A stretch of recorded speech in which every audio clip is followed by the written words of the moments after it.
Oh man, so much to say and so much talk. No intro music. I'm not even doing my official announcement. I should, you know what? Just because it should be every episode. Ladies and gentlemen, my name is Joshua Pantellaresco. I write stuff, I podcast, and now I publicize too. We're going to talk about that in just a minute. But first, this episode is really, really late, and I really, really apologize. It has been a real, interesting month of transition for me, but in so many positive ways. But first, let's talk about my guests, and then we're going to talk about everything that's kind of happening, and it's kind of really cool. First part, my guest this week is Brad Zimmerman. He is a comedian based in New Zealand. He performs comedy regularly in his hometown. He's got an avid lover of books. He's making me get some books, actually, because he told me, you will like these or else, and I will like these or else. So, that's what we're going to do. And, yeah, so it's gonna be a fun conversation. We talk, like I said, and I learned an awful lot about interviewing a comedian because I don't know much about the art form of comedy, and it was an educational thing for me. But also, Brad's a good dude. He really is, and I wish him nothing but continued success. We'll talk about him a little bit farther down the podcast. There's just, again, this is a big laundry list. I am now a publicist. Yeah. And no one saw this coming, especially me. I could go into great details, but I remember about 2 weeks ago. No. Yeah, 2 weeks ago. I'm at a party.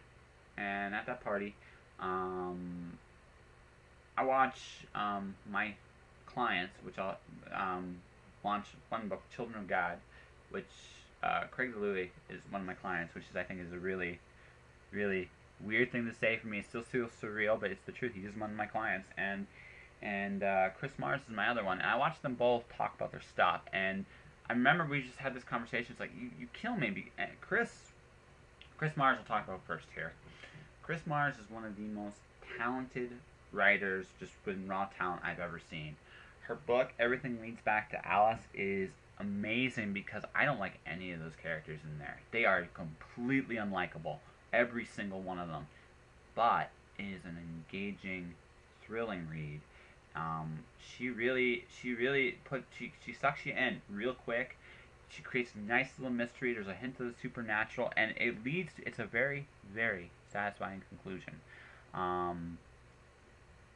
Great work, great person, and she kills me every time because I think she takes for granted just how good she really is. And so, Chris, if you're listening to me, right this minute, I think you're amazing.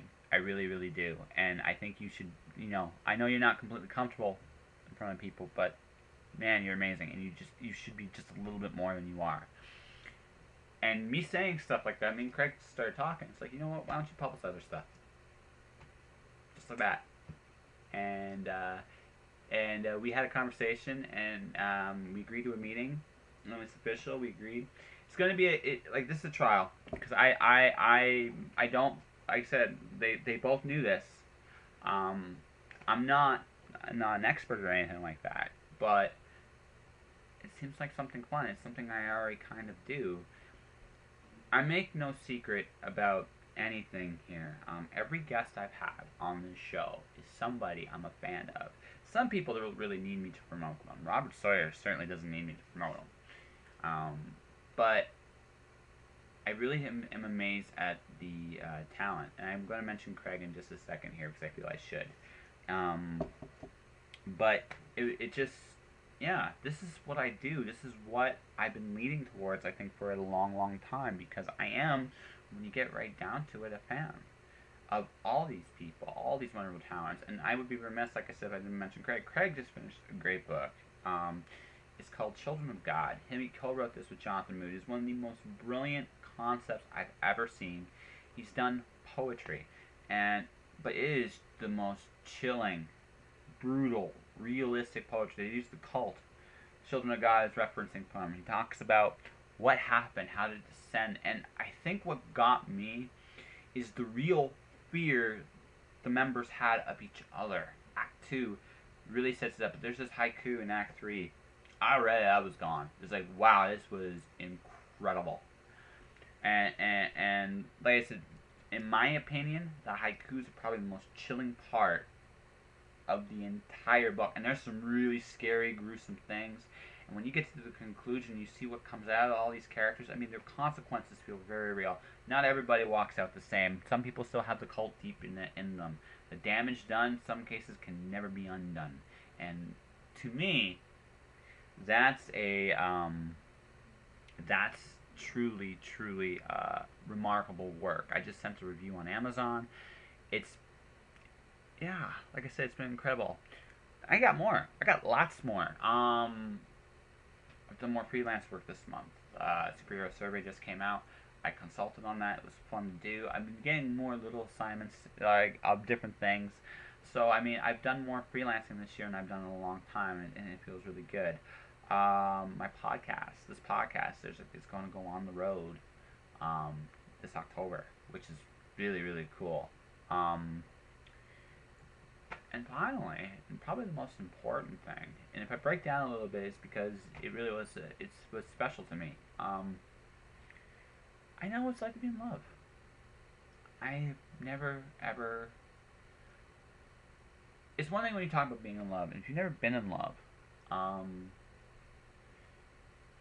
it's really, really, because there's nothing like it. It was insane, unpredictable, but it was beautiful. And like I said, the person, she knows who she is. If you've been listening to the last few bits, you might know who this is. But I'm not going to say her name here because I don't really need to. She knows who she is. And I love her, you know? And, almost broke down right there. But, no, it was an incredible, incredible experience. And I'll never forget it for as long as I live. She's my friend. She's someone I will always love. And she's someone I'm really proud of. And I would love to get her on the show because talk about chasing your dreams wherever they go. She might be the bravest person I've ever met. No joke. So yeah, this was an incredible month for me on so many levels, and yeah, good things happen to people. I mean, you plug and plug and plug, and I've been doing that for a long time. You know, it's amazing that everything kind of just how it comes together. First part, but the second part, and this is something I feel a lot of people miss. The price of talent, whatever your talents are, is that you need to use them because they lead to more talents. If I could sum up my career in really, that's it. I never asked to do podcasting. I never asked to do comics. I just wanted to write. And writing has led to comics. Comics have led to interviews. Interviews have led to podcasting. Podcasting has led to being a publicist. And that's cool. I think that's really cool. That's my arc. And I can honestly say with my life, I am really, really happy with the choices I've made. And I can honestly say this, I may not make $1 million in my life. I don't know. Like there's no magic number that I will hit. But I do know that I've gone on the right path in my life, my whole life. At least when it comes to what I want to do. And I'm reaping some really cool rewards from a lot of great people. So, to all of you that I met and talked to in June, thank you very, very much for making, and especially you. You know who you are. Thank you. And, yeah. Like I said, it's not that I'm sad it's over or anything like that, because I don't think it's over. We still love each other. It's just, I'm happy it happened at all. If that makes sense. So, we're going to go to Brad, and as soon as we hear from these messages, and thanks all.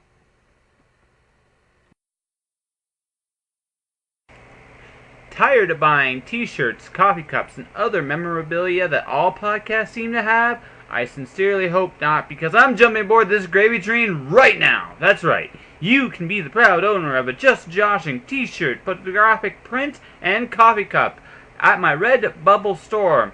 Redbubble has one-click ordering and will ship anywhere in North America. Check out http://worldwideweb.redbubble.com/people/jpenteloresco for more details. How you Hey doing, Josh, bud? Yeah, I am Josh. good. So how goes Hey it? Josh, Hello. pretty good. Yeah, pretty good. Pretty good? Getting in trouble? Not getting caught? One or the other? Not doing anything. I've wasted the entire day and it's been amazing. That those are the best days when you can just waste them and do nothing. I don't remember what that's like, but I'm jealous just a little bit. So pleasure to actually chat with you. Yeah, yeah. Well, like I said, I've officially turned the recorder on, so anything incriminating you can say, you might as well say it now. But as you can tell, I'm very serious with these conversations. So like I was debating whether to do a lame time travel joke because it's Saturday for you and Friday for me, but doesn't but that doesn't seem fitting. So You know what, man? uh, Just commit to the bit. Do the joke. All right, oh, it's uh, fine. it's I'll fine. do it. I'll do You, it. Oh, I'm in tomorrow. How's yesterday? Boom, we've done it. Now let's we, move on. all right, we've done it. It's that's right. That's right. I gotta say though, like straight up, comedy is really really hard. I actually have a very big respect for any comedian because I know for a fact that you're essentially telling a story on the stage too, but trying to make people laugh, and that's a lot harder to do than say tragedy, right? Because tragedy, people get pain. Everybody in the world gets pain, but making different people laugh all over the world, that's actually a real gift. Yeah, So the real challenge is when you take tragedy and you make that funny. yes, yes. Which it can be done, but if it's not done well, ugh. But I mean, Yeah, it's my comedy festival show this year that I'm actually on my final night of doing tonight, or Saturday night my time. You're in the past is actually about a homophobic attack, and then over the course of an hour, I tell the story and I try my best to make it funny. ah. Well, I'm sorry. First off, it's a very Canadian thing we do. We apologize for things we don't control. I hope you understand. It's just it's inbred in us. So you gotta let that go. But no, I mean, you might as well. It's actually good therapy too. You get it out, and if you can laugh about it, it takes away some of the power it has too. So Oh, absolutely. Yeah. yeah. So Power to heal. that's right. Hey, laughter is great medicine. It really, really is. So, just gotta say that. So that's the admiration stuff. So let's do. I should warn you. I also have no plan. It's just kind of one of those things. I just go with the flow and kind of just see how the conversation's going. But I think with you, because I don't know too much about actually how comedy works, how you break in that kind of stuff. So how did you break in?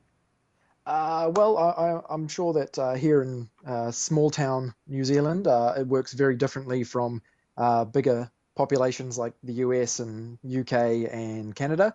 But how I started is, I think, the pretty universal story of wanted to do it for a while, didn't really know how to get into it, and then watched some shows and got forced into doing an open mic. And then, even though it sucked, I loved it, and I haven't stopped since.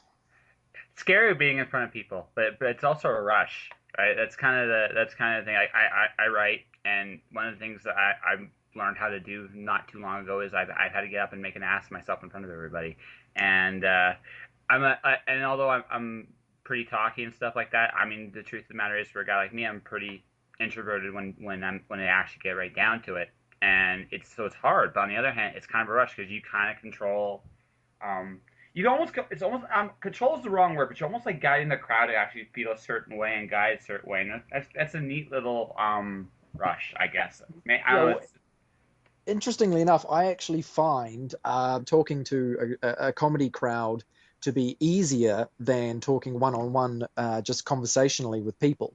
And it's because of that expectation that, the performer will be the person guiding. And so, because I think, I don't know if this is on the spectrum of like the autism spectrum or something, is I need there to be that construct where there's understood rules and expectations. So so I can go into it knowing certain people have certain roles, whereas in a conversation you don't know where it's going to go, and often I'll just sit there and just stare and nod, not knowing what on earth I'm doing. But on a Uh, stage, I'm perfectly at home. Well, I got a funny story. I do like I've done a lot of these podcasts now, and one of the things I've learned just doing these interviews is that a lot of people are scared of being interviewed by me. It's not me personally; it's the idea that you're being recorded and you don't know where it's going to go and how it's going to be there. One person I interviewed, when we did like a mic check, she just nodded. She didn't say anything. She just nodded into the mic. I'm like, okay. I mean, but I guess it terrifies people now to have that kind of one-on-one these days. It used to, I think maybe I'm old-fashioned, but I grew up like in a place where it was easier to talk to people individually. Put me in a crowd, I'm like, oh God, I don't know any of you people. What am I doing? Right? Yeah. What am I doing? And whereas one-on-one, it's like I don't know you, but if I make an ass of myself in front of you, you're just one person. So you'll probably forget if I unless I was really funny. Maybe it's just my outlook on life. I don't know, but it just I find maybe we're opposite. But again, you maybe it's because you're so used to being in front of a bunch of people, and I'm not, and maybe that's just how it goes. Were you Yeah. always? Were you about to say, was I always like that? Yeah, no, yeah. Basically, were you always like uncomfortable talking to people one on one? Is just or is just something? Yeah. Yeah, Yeah, absolutely. I've always been very introverted. I think it comes from, I mean, I'm not a psychologist or anything, but I think it comes from like a sense of low self-worth, and that, I think I'm in a conversation, oh, nothing I have to say will be of any interest to this person, so I just won't say anything. And that's on the other end, gabbing about all sorts of nonsense, and I'm just accepting it, but I'm not seeing that logic that, like, oh, maybe I could spout some nonsense too, and they'd accept it just like I'm accepting theirs. But instead, yeah, I just go, oh no, nothing I say is interesting enough, so I'll just keep my mouth shut.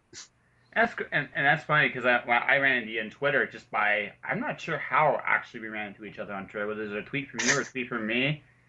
I You recommended Sarah J. Maas to me. Yes, I did. I did. And just on that note, I'm actually now halfway through the second Throne of Glass book. You can't spoil it for me. I haven't gotten to the second book yet. So Okay. yeah, I read the first one. I really liked it. It was refreshing. It was almost like uh again just completely literary. Like when you look at epic fantasy today, they're so dense. Like in terms of the world, and Yeah. and that's an art form in of itself. And I have great respect for anybody that does that. But I just like when I'm telling a story. I don't necessarily need all this wonderful extra stuff. I think that's don't get me wrong, there are people that really like it, but I like a good story. And the thing I like about Throne of Glass is it's a really good story. She's an interesting character. And it's an interesting world, but it's how she interacts in that world that really makes it good. And that's why I really enjoyed the first book. Now I have the second book. It's going to be read at some point down the road, but no, I really like that. I really like that series so far. So because Yeah, it's well, a I'm liking it. So, yeah, yeah, I'm halfway through number two, and yesterday I went and bought number three. So I'm ready to nice. get to the end of number two. So, Yeah, Sarah, if you're listening, great work. Keep it up. I went for it. She said it never replied back to me about the podcast, unfortunately. But that day, I had nothing to lose. That's how I look at it. So, um, but no, it's really no. She's really good. I really admire anybody that does that. I've done two books, and every time I do a book, it's like, well, I finish it, and she's finished many, and they're all really good from what I've heard and what I've read. So hey, kudos to her. Let's see here. Uh, yeah, hell, why not? So have you discovered any more wonderful fantasy things, or are you kind of just looking? Do you just read all over the spectrum? Like, what do you? No, I read strictly fantasy. I don't have any time for anything else. No, that's fair. Um, I'm a huge Brandon Sanderson fan. I am too. Yeah, as I'm pretty sure anyone who's ever picked up a fantasy book is a huge Brandon Sanderson fan. It's hard not to be. Yeah. He just kind of it saturates the spectrum with so many different worlds and so many different like subgenres, and just I, he's a beast. He's an I just absolute beast. I just finished Way of Kings not too long ago. That was fantastic. He's got so many series though. It's like I'm what I'm doing with him is I read one of each series each year, right? That way, even though I know that'll keep me forever behind, I'm okay with that because the one thing I don't want to get is George R. R. Martin syndrome, where I Yeah, get to the end of that, I'm like, so where's the next one? Oh look, your television series is going past the books. So now I can't watch the television series. Yeah, I think even worse than Martin though is have you read Patrick Rothfuss? Yes, yes, yes, yes. Yes, I love Name of the Wind. It's one of my favorite books I've ever read. And then of course oh, I've just forgotten the sequel. I've It's uh okay. I Fools no. Oh, wow, that's embarrassing. no, Um it's okay. The Wise Man's Fear. Wise Man's Fear, that's the one. And of Yeah. course it's been what, 6, 7 years now, I think, since that. It's been a very He long time. it's been about four. And there's he's a little quicker than Martin was. I think uh, a little quicker. but I think it's still not even on the horizon yet. And it's Nope. like, No. oh, come on, I'm going to forget it by the time, you're out. The new book's out. I'm going to forget what the other ones were like. Well, yeah. He has this little novel that you can get in the meantime because he did one set in that world, the Slow Regarded Oh, Silent Vent. yep, I got that. It's lovely, beautiful, charming little story, but it doesn't sate the appetite quite as much as is needed. No, well, like I said, not everybody can be like a quick, like, okay, Sanderson's a machine. Like, to be very, very honest, the fact that he will come out with two, maybe three books in a year is actually pretty freaking insane. I mean, that's, and anywhere ranging from 300 to 1,000 pages. It's like, dude, you're prolific and you're good. I mean, that's a really rare thing. Another one that's really good is Robin Hobb. I don't know if you've ever read anything by her, but I, no, I bought one and I started reading Assassin's Apprentice. yes. Um, Not your thing? and I got, I think, a couple of chapters in and I just wasn't quite captivated. When I find when a book is written first person perspective, it needs to really grab me for me to continue. That's fair. And, and I feel like her book just didn't grab me as well as some others might have. No, and that's fair. We all like what we like, right, man? Like I said, my first fantasy series was Robert Jordan, so it was like, which is was bad in one sense because I read Tolkien after him actually, which is like, so when I read him and I read Tolkien, I was like, oh, Tolkien, but I see why he's the man, but it's Yeah, like, oh man, I should have read it the other way, but should have read it the other way. I enjoyed it more. But I yeah. mean, we read what we read for fun. Let's see. Have you read Mark Lawrence? Yeah, again, Mark's another one of those ones that it writes first person perspective and really has to grab. I liked uh, Prince of Thorns. Yes, I love that. I didn't love it, but I Yeah. liked it. I liked it enough to buy King of Thorns. But I got about 4 chapters into King of Thorns and I gave up. It felt like he wasn't telling a very linear story. It was very, there were flashbacks within flash forwards, within flash sideways, and I just couldn't keep up. And that combined with the first person perspective, no, I put All it right. down and haven't picked it up since. All right. I got to think of a good third person perspective book series for you that maybe you haven't tried. Then let's go with. Have you read any Charles DeLint? No, no, I have not. Okay. Well, okay. Here's the thing about him. He's been around for a really long time. He's a Canadian author, but so he's got a lot of different books. Now he does two things really well. He does short stories that are fantasy stories that are really really good, and then he's got his he was an original urban fantasy author, but not the romance urban fantasy, like just more of a contemporary style. Yep. Um, so pick one of his. The one I recommend to everybody from him is called Moonheart. It's really, really, really, really good.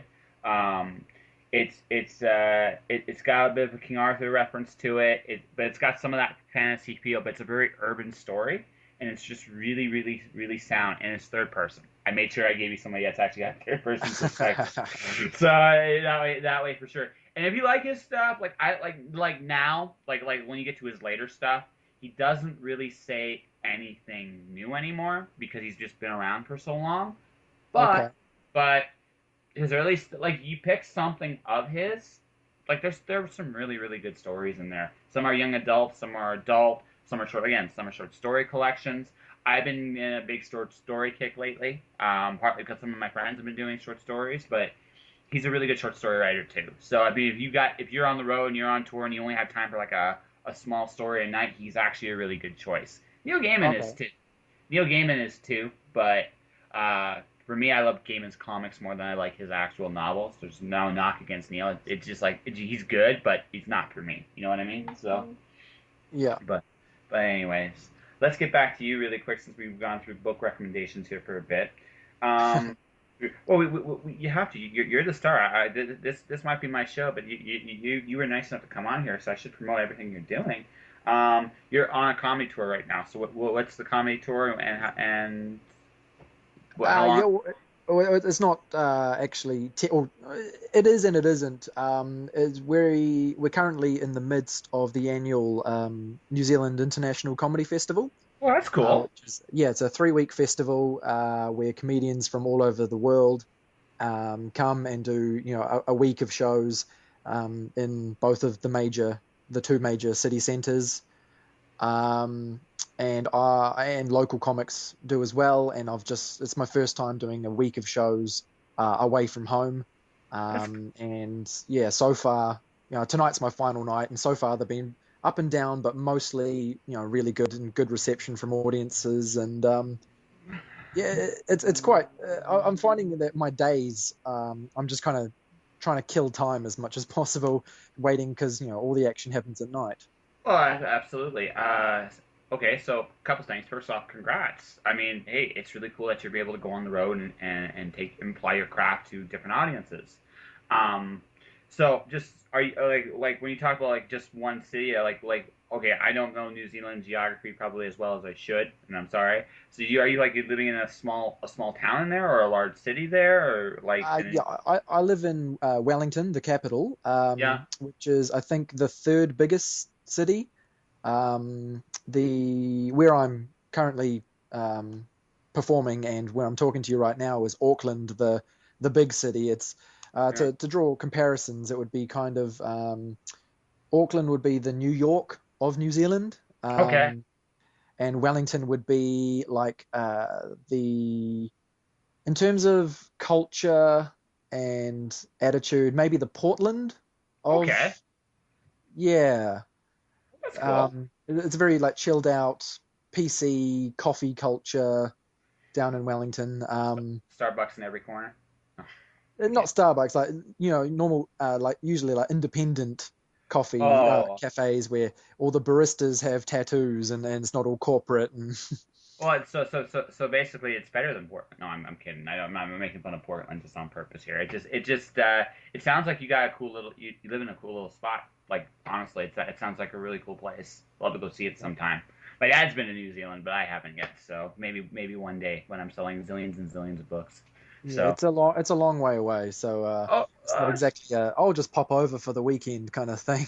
no, no, absolutely not. But I mean, well, I'm sure this is part of like thing of being on the road. But like for you being on the road for the first time, you get to see a different ways of thinking, different variety, different people, which I think is really good. Even like for me, it helps me when I do my writing because I I expand my horizons, and so my writing benefits from that. I'm sure with you too, your comedy would expands in horizons a little bit just because you're exposed to different things. Is that fair to say, or am I? Absolutely, yeah, yeah. I always tell people I'm actually quite lazy as a comedy writer. When people ask, where do you get your material from? And basically, I don't write material ever. I just wait until something happens to me or near me or around me, and then I just retell it on stage. And so, of course, getting out into new cities and being around new people and new things allows for that to happen a lot more often. Yeah, totally. So how are you going to go beyond New Zealand into not just Australia but other parts of the world to apply your craft? Is that the plan, or are you happy Uh, being a local? I'm quite happy being a local, to be honest. Oh, It's quite hard being away from my wife and daughter for the week. fair. There's been a lot of phone calls of, I just want to hear your voice kind of thing. No, that's Um, totally normal. That's yeah, totally so going overseas isn't really on the agenda at the moment, unless something, unless you maybe bring really, them along. yeah, something really big enough to justify, No, I did. uprooting for a period of time. No. Because I mean, I already spent a year performing all around the UK quite some time ago, but Huh. That was kind of fruitless because it was it was a long time ago before I really kind of knew what I was doing. Well, yeah, but those are good experiences too. Just because even though as weird as it sounds, I don't know if it's like it was like your butt getting handed to you, or it was just you felt like you were accomplishing nothing. It kind of like the way I kind of see it is it kind of like it prepares you, like it gives you an idea what the best or and the worst can be, and Yeah, it gives you kind of like that perspective of okay, this is what happens when this doesn't work. So now let's try to really figure this out how it works. I mean, and I think every artist, no matter what their craft is, goes through that. And that, again, I might be just sounding completely like BSing myself here on that, but I got a chance to work with one of my heroes, and I ended up going like from Canada to States in the middle of Arizona. It was not a positive experience, but I learned a lot from it. You know what I mean? yeah. So, but again, maybe it wasn't the same with you, but it's just kind of one of those that's kind of how I look at those things. Maybe next time when you do go, if you do go, it'll be better because you'll be readier for it if that makes sense. So Yeah, and I think, after all these years, I've actually built up some things to say, whereas then it was just like, oh, here I've got some jokes. But now, I've had life experiences. Since then I've got married and I've had a kid and I've bought a house and I've done things worth talking about. things people can connect to, which Yeah. makes again makes your comedy better. Like Yep. and that's the way it goes. So you're on tonight, or I guess tomorrow for me, but you're on tonight like a couple hours. Is Yeah, that 4 hours from now. Yeah. 4 hours now? Do you get nervous before a show, or like do you still have those nerves, or is it a little easier now? It is easier now, but it really depends on the show whether or not I get nerves. With this particular show, I do get nervous if I look at my ticket sales and they're very low, because that is terrifying.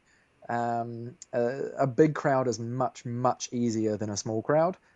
Although that being said, I performed to only 6 people came on Wednesday night, but they were 6 fantastic people who loved the show.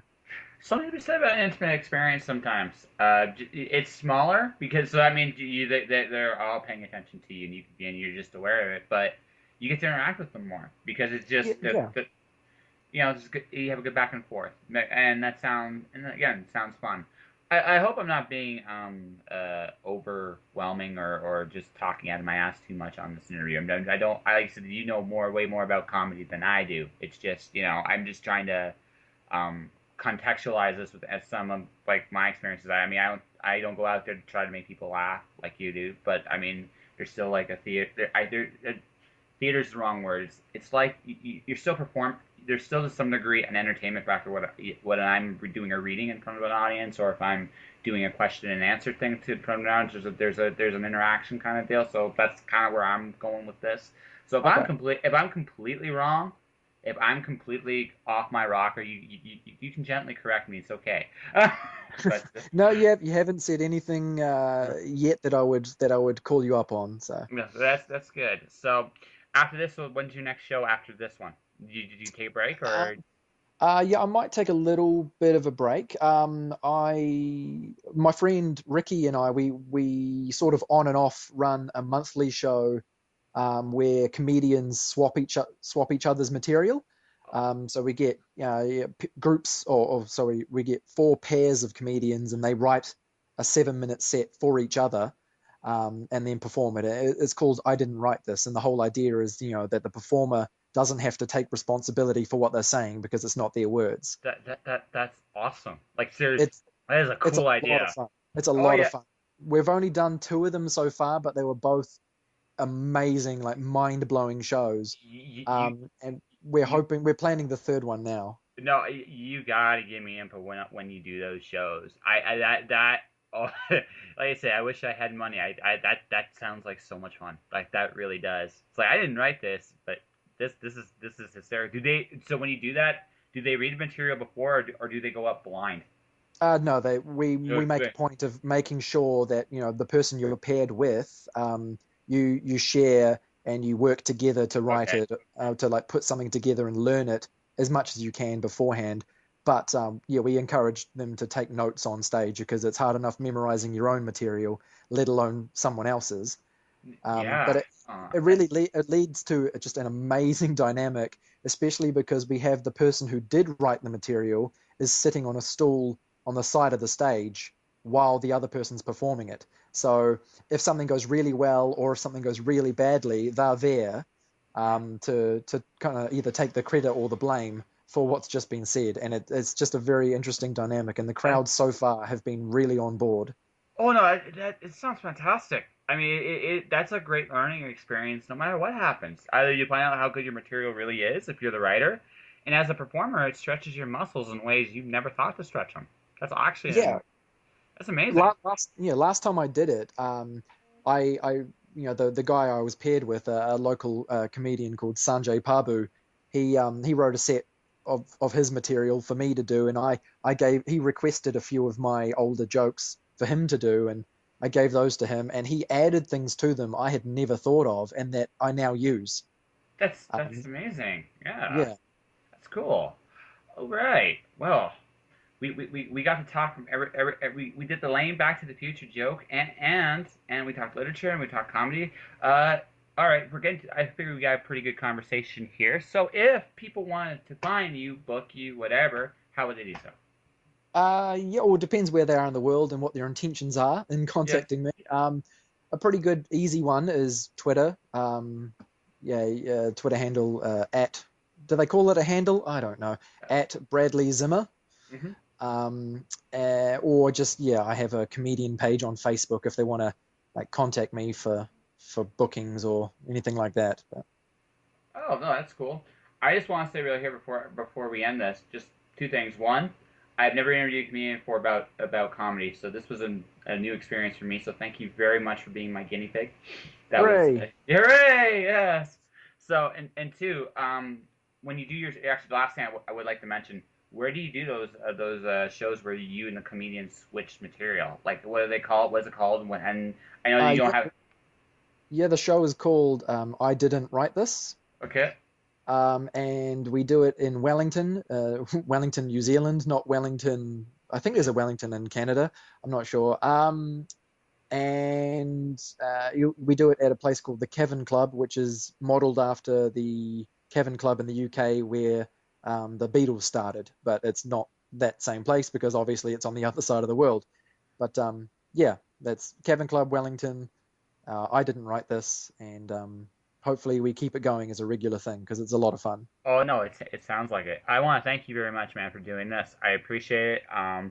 Like I said, if I seemed out of place in any way, my apologies. But like I said, I really enjoyed it, and like I said, good luck with your wherever your comedy career takes you. I wish you truly the best, man. It's I hope it goes the way you want it to. So Awesome. Yeah, thanks, Josh. no, thank you. All right, one more second here. And that's that, ladies and gentlemen. Check them out. I Didn't Write This is one of the coolest ideas I've ever heard for comedy. And I want to thank Brad for coming on the show and putting up with me for a short little time.